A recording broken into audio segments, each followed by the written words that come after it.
Bonjour à tous, c'est Claudia Stéphane, hypnopraticienne. J'espère que votre journée a été satisfaisante. Moi, je vais vous inviter maintenant à prendre quelques instants pour un lâcher-prise bienfaisant. Vous pouvez donc vous installer dans le calme et dans le confort, peut-être même de fermer les yeux et d'écouter l'histoire que j'ai préparée pour vous. Cela m'a été inspiré par une jeune fille hypersensible qui travaille énormément sur elle-même. Et la problématique qu'elle a travaillée cette semaine va sans doute parler à pas mal d'entre vous. Vous allez voir. Alors, Victor était un jeune homme vraiment spécial, très ouvert et altruiste. Il pensait beaucoup à tout ce qu'il aimait, mais vraiment beaucoup, car des fois, souvent même, il se mettait beaucoup de pression pour contenter tout le monde. Et c'était pas facile parce que chacun de ses proches avait des goûts différents. Il se demandait bien comment les autres faisaient pour faire plaisir à tout le monde et se stressait toute la journée à chercher les meilleures solutions afin que tout le monde soit heureux. Tiens, par exemple, le temps était venu pour lui d'avoir son propre chez-soi et comme il était très doué, il avait commencé à bâtir sa propre maisonnette. Pourtant, le plus difficile n'était pas le travail en soi, bien que ça le fatiguait beaucoup.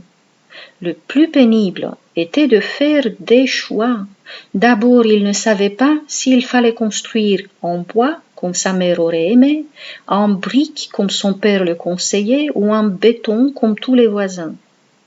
Mais son père avait gagné la bataille parce qu'il avait travaillé toute sa vie dans les constructions et on ne contredit pas un expert. Victor a dû faire face donc au mécontentement de sa mère et au regard réprobateur des voisins qui n'aimaient pas les non-conformistes. Ça le pesait beaucoup, surtout le fait que sa maman l'avait averti. Elle ne viendra pas lui rendre visite car elle ne voulait pas rentrer dans une maison en briques comme les vieilles maisons hantées. Ensuite, quand la maison fut terminée, il ne savait pas ce qu'il fallait choisir, peindre la façade en blanc, en jaune ou en gris. Cette fois-ci, il pensa que ça va calmer le voisinage et il allait choisir la même couleur que les autres, c'est-à-dire le gris. Pour lui, c'était écœurant, ça lui paraissait tellement sombre, mais il voulait quand même être un bon voisin. Cependant, malgré son sacrifice, personne ne paraissait satisfait. Ce fut une grosse déception pour lui, d'autant plus que dans sa famille, on le critiquait brutalement pour ses choix complètement farfelus. Alors, pour faire plaisir à sa mère cette fois-ci, afin de la réconforter un peu, il choisit de peindre les murs à l'intérieur de la couleur qu'elle aimait le plus, le jaune. C'était pas ce qu'il préférait. Lui, il aurait pris le bleu ou le blanc cassé, mais il voulait être tranquille, avoir un peu de paix quand il rentrait le soir chez ses parents. Et il était sûr que sa maman allait approuver ça, mais hélas, quand elle a vu le jaune, elle fut saisie d'un brusque accès de colère. Ce n'était pas du tout la nuance qu'elle aimait. Et Victor dut faire encore face à des critiques incessantes pendant des semaines et des semaines entières. Il essaya encore de la contenter et il acheta les meubles que sa mère aurait toujours voulu pour elle-même. La marque des électroménagers recommandée par les voisines. Il planta dans le jardin les arbres que son père avait plantés chez lui aussi. Il avait acheté la même marque de voiture que tout le monde dans la rue. Il adopta un chien comme son frère l'avait conseillé, alors que lui, il aimait plutôt les chats. Et enfin, le jour J était arrivé. Victor aménagea chez lui et invita donc tout le monde à faire la fête. Vous vous en doutez bien, là encore il avait choisi le barbecue parce que c'était ce que ses copains préféraient. Il fit des efforts financiers inconfortables pour avoir du vin, le préféré de sa maman, de la bière pour ses copains, le rhum cubain que son père préférait, etc. Mais décidément, il ne savait pas choisir ce qu'il fallait parce que, de toute évidence, il n'arrivait pas à satisfaire tous les goûts. Malgré cela, tous les plateaux étaient vides à la fin, et les bouteilles aussi. Pour être gentil avec tout le monde, il avait annoncé qu'il pouvait revenir le lendemain pour finir ensemble le gâteau. D'ailleurs, Il montra à tout le monde qu'il y avait toujours une clé sous le paillasson. On pouvait rentrer chez lui même s'il n'était pas à la maison. Du coup, les voisines se permettaient de venir changer l'emplacement des objets en fonction de leur goût. Les copains avaient déplacé le canapé dans l'angle où ça leur convenait. Sa maman avait décidé d'échanger les tapis. Victor a dû adopter un autre chien parce que la petite amie de son frère aimait plutôt les petits chiens et pas les grands comme le sien. Mais c'était pas tout.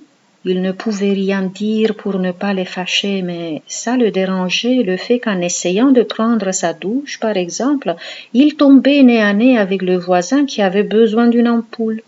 Ou alors qu'il se préparait à aller dormir, il fallait ouvrir à ses potes qui avaient envie de faire la fête, mais qui n'avaient plus à boire chez eux. C'était très embêtant tout cela. Pourtant, Victor pensait que c'était normal de faire des efforts pour faire plaisir à son entourage, car c'était ça pour lui, être un bon voisin, un bon copain et un enfant reconnaissant envers ses parents. Mais comme ils étaient tous très exigeants, c'était extrêmement fatigant pour Victor. Il gaspillait beaucoup d'argent et beaucoup d'énergie aussi.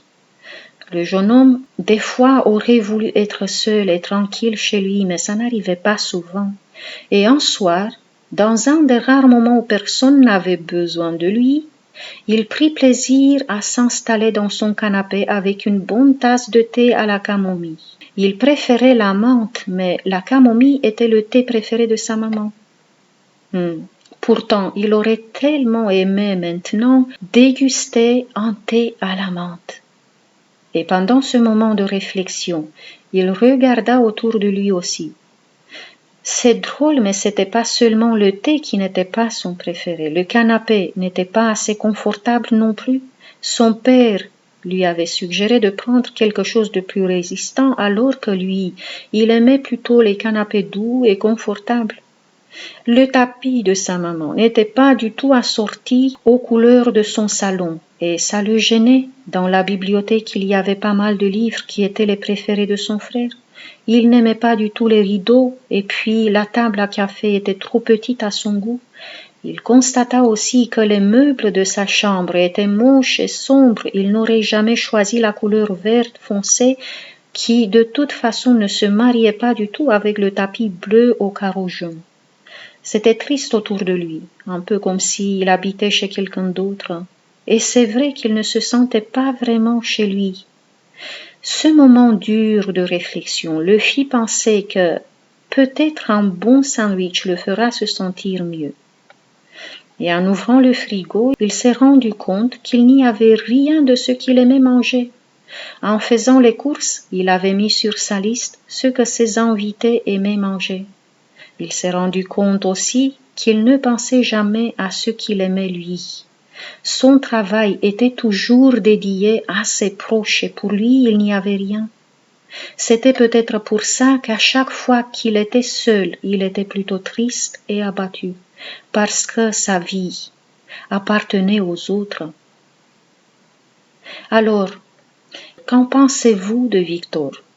À quel point son expérience vous touche-t-elle?